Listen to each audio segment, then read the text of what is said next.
le R, Rodrigue Petitot, et me dit on va faire les assises populaires contre la vie chère. Et je ne vois personne d'autre que toi, en termes de symbole, en termes d'engagement. Depuis si longtemps, je ne vois personne d'autre que toi pour être le modérateur de ces 2 journées de débat avec le public, mais pas seulement avec les experts, avec les élus et tout ça. Je vois personne d'autre. Et je lui dis, écoute, je suis très honoré que tu m'appelles, ça me touche beaucoup.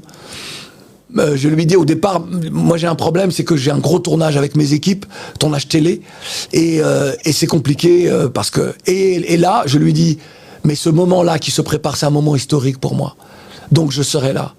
Puis j'ai la maire de Ducos qui m'appelle, Aurélie Nella, puis j'ai Marcelin Nadeau, puis Jean-Philippe Nilor, et tous me disent nous besoin, voilà, faut que tu sois là. Je dis, j'ai déjà accepté.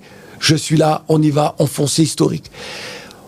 On me demande d'ailleurs dans le même temps, on me dit combien veux-tu pour venir présenter ces 2 journées-là, parce que c'est du temps, c'est du travail, et je dis je ne veux rien. Ah bon? Je dis mais moi je veux pas d'argent. Je dis mais comment moi qui depuis l'âge de 16 ans mène tant de combats, et au moment où on est sur des moments comme ça, je vais demander à être payé? J'ai dit non. Vous faites ça gratuitement? Bien évidemment. Mais qui qui paye bien avion?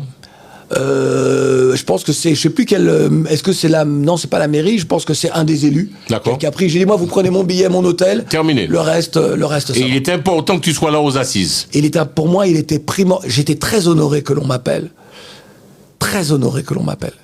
Mais à un point que tu ne peux pas imaginer. C'est-à-dire que certains m'ont dit après, tu vois, les gens de mon entourage, ma assistante et tout ça, conseillers, me disent, mais tu n'as pas peur quand même, on va dire que tu prends une position très claire contre... Je lui dis, mais c'est la position que j'ai toujours eue. Donc il n'y a rien de nouveau chez moi. La position que je prends en étant là, lorsque j'étais délégué interministériel, dans mon rapport, dans mon dernier rapport, les 10 exemples flagrants d'inégalité de traitement envers l'outre-mer et ses originaires, l'un des points, c'est la vie chère. Enfin, je veux dire, c'était pour moi très clair. Donc, déjà à l'époque, 2011-2012, on est en 2025. Donc, pourquoi est-ce que je reculerais? J'ai jamais reculé dans ma vie. C'est pas maintenant que j'ai reculé. Mais encore une fois, pour moi, je savais que ce moment-là était un moment historique.